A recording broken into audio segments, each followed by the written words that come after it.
Cheers, guys. Welcome.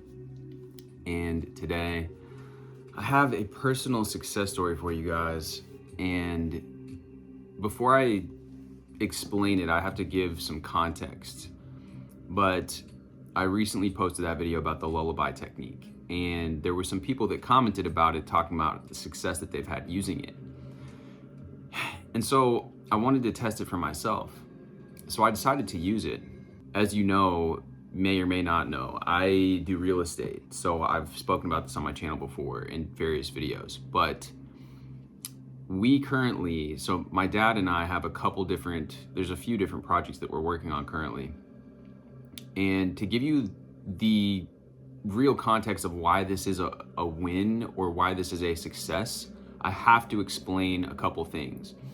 The first thing is that in this town that we're in, they're very strict with what you are allowed to do, what you're not allowed to do. There's an entire historical committee that is dedicated towards essentially not allowing you to improve buildings, to change existing buildings.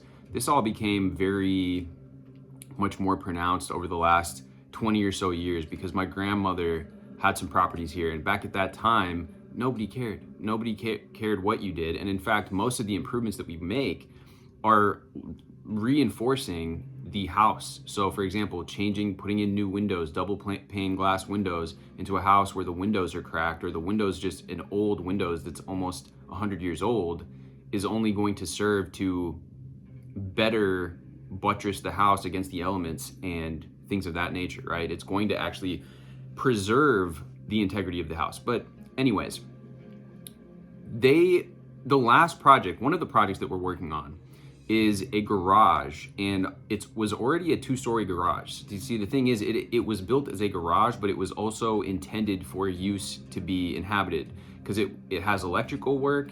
It has, I believe, it has the infrastructure. There's even a door on the top floor, so that leads to nowhere, because the initial people that were building it wanted it to be a balcony out there. They wanted it to be a habitable space, but it was not ever finished, right?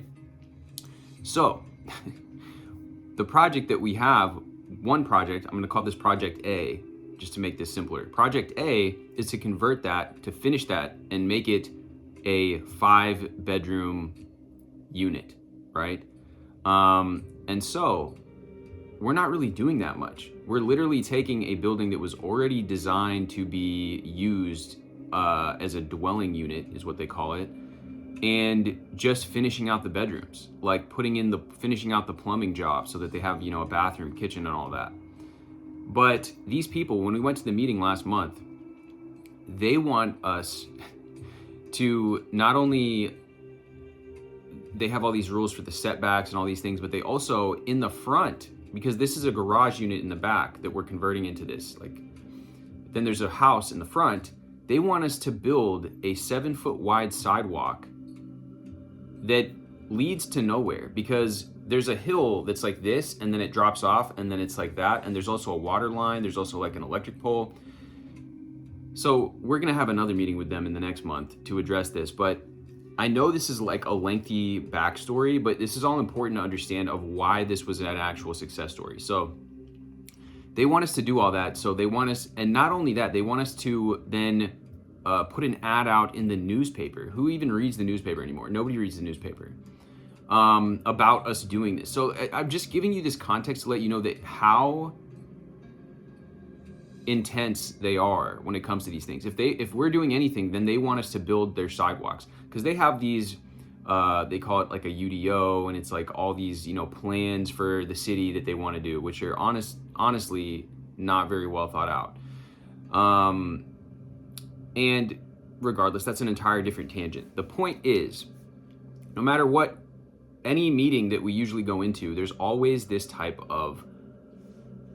there's just this attitude like, oh, you want to do this? You're going to have to do all of these things, right? And that would cost at least probably $20,000 to do what they're talking about, to build out this 7-foot wide sidewalk. And then if we have to move the water line, or cut these trees down, or level out the grass out there. So it's a pain, right? So it's really something, and this is something that, we have a property manager.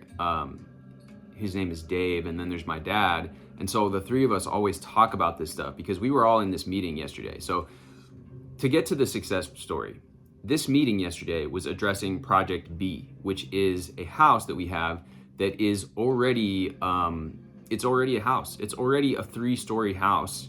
There's a basement, a main floor, and then there's like an attic. And all we want to do, because the basement gets a lot of water down there. There's a lot of issues with the house. The house has seen better days. All we want to do is convert that into initially it was a duplex, but then they said, oh, it'd be better if you do it as a triplex because they have a very, very strange, and like I said, not very well thought out stipulations for what you cannot do based on the language that they've written in these requirements.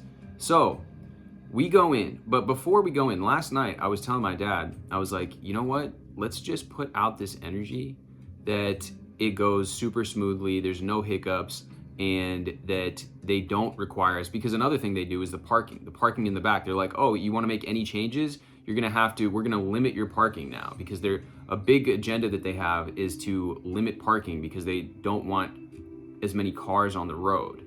So there's no public transportation system in this town, but yet, and this is student housing, the housing that we're developing here at the university. So there's no way for people to get around, yet they're trying to get rid of everybody's cars. So again, it doesn't really make sense. Anyways, there's been other properties that we've had where they limit the parking and there's less parking units than there are people that are, live at the house or the apartment or whatever it is. So I told my dad, and my dad's kind of like, he doesn't really believe in this Neville Goddard stuff. I've talked to him about Neville Goddard before, but he's skeptical. So I told him, let's just put out this energy. Let's just imagine. I said, what is our ideal outcome? And he was all like, yo, well, it's not really, this is just a preliminary meeting. I'm like, no, there's always an ideal outcome. And the ideal outcome for this situation is they're just like, sounds good. Let's do it. No wrenches in the gears. No requiring us to put a sidewalk out in the front. No requiring us to pave, everybody's parking spot in all the vicinity, which is something that they would be liable to do usually, right? So my dad's like, okay, he's like, yeah, well, maybe, right? Whatever. It doesn't matter. I don't need him to be on board with this thing. So what I did was last night, in a very detached manner, I did the lullaby technique. And that was like, before I went to bed, I was like, it's all going to work out perfectly. I think my affirmation was, well, I imagined a scene as well. I imagined that, because I knew who was going to be in the meeting. It was going to be me, my dad, Dave, and the architect. I didn't know what this guy looks like. So I didn't know what this guy from the city, what he looked like. So I didn't know what to imagine or anything. It was just a general scene of upbeat emotions and walking out of there with my dad, Dave, the architect, and us being happy with the situation, us being relaxed and not having some weird shenanigans that they pull at the last minute about how we have to do X, Y, Z, or that we wouldn't even be able to do this at all. And so here's the funny thing. And actually, this entire meeting played out in a very strange way, where the first thing that happened, of course, because this is like, and maybe part of this, maybe I'm creating this, I don't know. I really subscribe to more of a belief that we are co-creating things. Like, certain things just are the way that they are, but then you can influence them by imagining your version, your timeline. Anyways, when we go in there, the first thing that this guy from the city is saying is that he's trying to find all the reasons why we can't do this. He's calling what we're trying to do an addition. He's calling it an expansion. He's saying we can't add a dwelling unit because right now there's only 2 units in there, even though it was initially designed for 3, and there's 3 electrical meters on the building. But right now, because there's only 2, and so I even brought that up, but at a certain point, I saw that he was like this. He was coming at us with this combative energy. And it's funny because they try to act like they're just this neutral party and they don't care. But it's very obvious, because what ended up happening is the way that this unfolded is that I brought up a point, then my property manager Dave brought up a point, and like I said, he was butting heads with every single thing that we said. So then our architect, who is more of a neutral party in this whole thing and actually has been working with this guy and with the city on other projects, said, well, he's like, I just worked on a project, not too far from here, and we actually did what they're talking about, which is essentially taking where the attic is, raising it up a level, and putting in a new unit there. And he said, and we did it without having any problems. And so the architect, he was like, show me exactly where it says that we can't do that for a single family, duplex, or triplex. So this guy from the city is like, okay. So he starts looking actually for what we're trying to do, which is a triplex. And there's the same laws for a single family, duplex, and triplex. And so he's like, oh, because initially he was looking at multifamily and commercial, which isn't even what we're trying to do. So I know that all these terms and lingo, you guys probably don't know what I'm talking about. I feel like I have to explain it in this way. Otherwise otherwise it doesn't, you won't get the entire picture. Anyways, so he's then referring to these other parts, and he's saying actually, he can't find this language that he was using before of like, oh, it's an addition and expansion and you're not allowed to do that.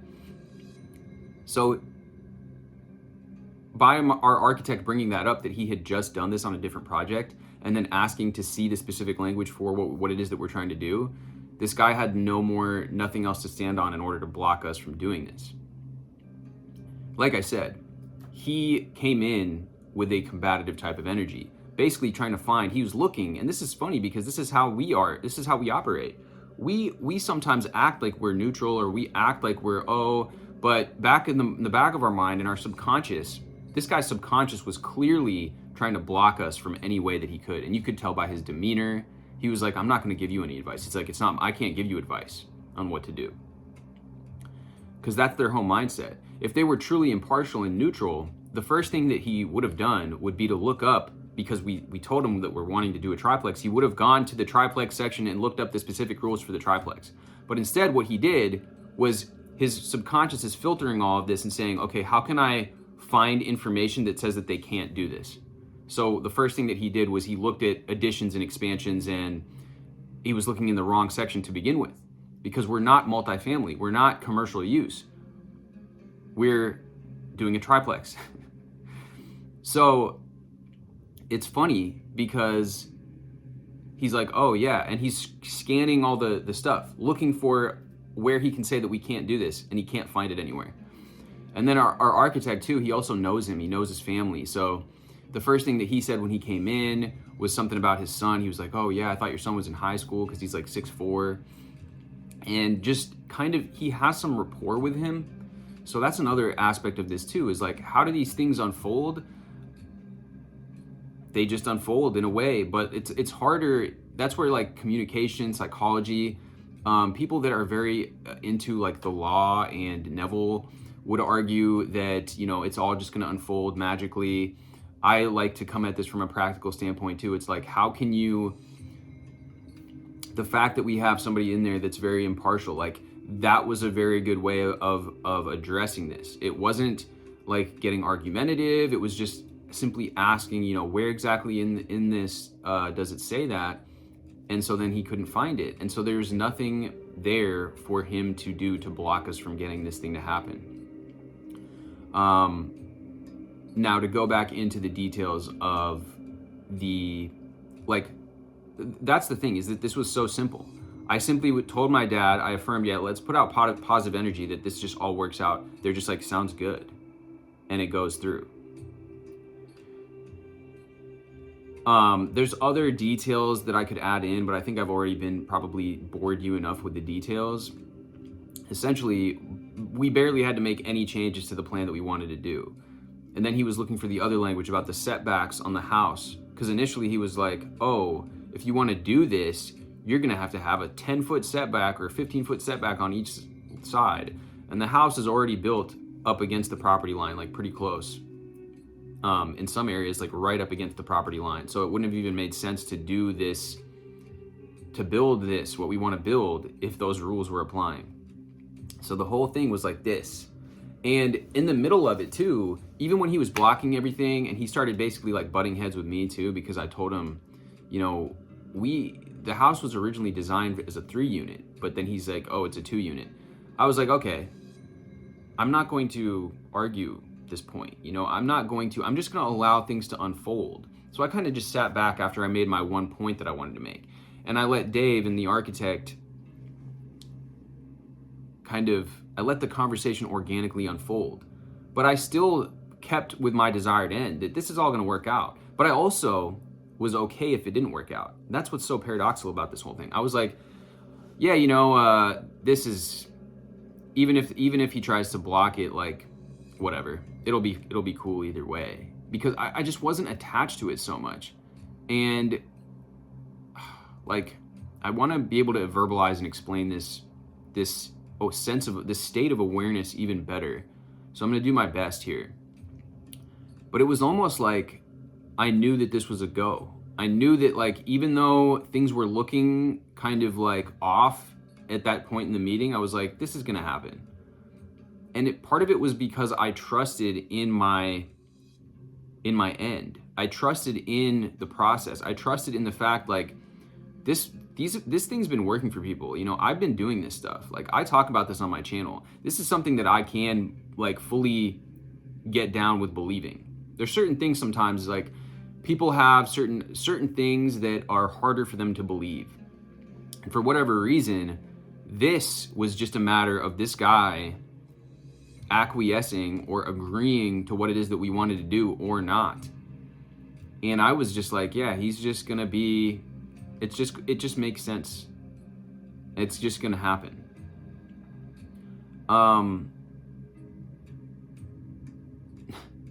And again, like the lullaby affirmation, I didn't even like repeat it to myself really. It was just like, as I was getting really drowsy, I was on my computer, I closed my computer, I was ready to go to sleep, and I was like, yeah, it's all gonna go perfectly. It's all gonna unfold perfectly. It's just gonna happen. So I know that, like, that sounds very vague and general, and I almost kind of like wish, because I'm so like kind of technical sometimes, that I had a more specific thing to tell you guys about the way that this worked. But in the context of what I've shared here, it could have been, there were many points where they could have said, oh, you need to do these setbacks. They could have said, oh, it's like zoned so that you can't build a 3rd unit in here. He could have said, you know, you can't do this at all. There could have been at any point, and if our architect hadn't brought that up in that way, it's liable that he could have just blocked the whole thing from happening. So there's many points at which it couldn't have worked, but the point, I guess, is like, when you have that trust and when you have that knowing, and when you know that, I think part of it too is preparation. Like, I think part of it is like having the right, when you have a mastermind or you have a brainstorming of people coming together, there's a reason that things pan out in a positive way. The guy, like I said, that architect, he knows the language that's being used. He knows, you know, how to talk to this person. He knows him on a personal level, and that definitely worked in our favor. But again, it could have very, very easily been the case that even with the architect, he could have been like, oh yeah, well, you know, if you guys want to do this, you're going to also have to like pave the entire parking lot. There's going to have to be like very strict set parking that's allowed, because that was another point he brought up in the meeting. But at the end, it was kind of like he just gave up, in a sense, on trying to finesse us into doing some BS that has really nothing to do with what it is that we're trying to do. And mind you, this is a bigger project. This is far more involved, building a triplex over this existing house, than altering a garage, which was already a 2-level garage, right? So in logical terms, there should have been more impediments to us getting this done than Project A that I mentioned at the beginning of this. But I really believe that because of the stuff that we talk about on this channel, because of this ability to cultivate these states of awareness, that had an effect on this outcome. I mean, I could bring up tons and tons of examples of times that they've tried to block us from doing any sort of thing. And like I said, this is a bigger project than most things. So, yeah, it was almost like the guy from the city was like caught like on the back foot towards the end of this, because he realized, oh, like it looked kind of dumb because he's trying to put all these blocks here, yet he didn't even address this section that we actually were trying to do that was relevant to us from the beginning, which is building a triplex. I know that this is a bit of a long, maybe convoluted video on here, but I felt like all of the explanation is necessary, especially to those of us that are logical minded and want more than a simple success story that's like, I imagined it and it happened. Some of these Reddit success stories are simply like, I just imagined my scene and it happened. And it's just like, okay, well, you know, we've heard that many times. For me personally, it's more helpful, more inspiring, more motivating, and more assuring, and helps my belief when I hear the exact process that somebody went through to get their outcome. So I guess the last bit of advice that I'd end this video on is like, test this out for yourself. You know, let me know down below if you've done this. Is it possible that me sharing this with my dad had anything? Maybe. But remember, he wasn't really like setting this intentional energy like in the same manner that I was. He was kind of like, okay, yeah, like whatever. He's not really like against it, but he's not really on board with it necessarily either. He's just skeptical of it. So the really the imaginal sense is like walking out of that meeting, because I know what the building looks like, with that feeling of relief and satisfaction that everything was all good, that it's happening, everything worked out perfectly. They're like, yeah, that sounds good. And the guy never said the specific words that sounds good, but we all did. Me, my dad, Dave, architect, we all walked out of there with that feeling of satisfaction and relief, because it was something that all four of us had the intention of having happen. And that's how it happened. Anyways, guys, much love as always. Drop this with a like. Let me know your thoughts down below if this was helpful. I hope that it was. I hope that it wasn't too roundabout, convoluted, and there wasn't too many just terminology that, you know, was confusing or whatnot. But with that being said, I have a couple more success stories. Sometimes I don't like doing success stories, personal success stories, because sometimes they're like very, very personal, and other times I just don't know how in depth and how much detail to go into, because I'm very like logical minded, and I appreciate when people go really in depth with the success, and I don't know to what extent, but I'll share more if you guys want more. Anyways, guys, much love, and I'll see you in the next one. All right, I want to just add that an important aspect of this was really being in that state of neutrality. Talk about this a lot, but here you got you really wanting something. Here you've got the like, oh, I don't know if it's going to happen, that kind of giving up type energy. Maybe giving up's not the right word, but in attachment theory, they would call it anxious attachment, which is the needing desperation, and like avoidant, which is like, yeah, it's never going to happen. It's not, you know, I'm not good enough, that type of thing, right? This is the neutrality that you want to cultivate. It's like, yeah, it's happening. It's going to happen. I want it, but I don't need it to happen. It's not going to like kill me if it doesn't happen. So you're not needing it. There's none of that like holding on, gripping reality so tightly. It's just that light touch. It's that light approach.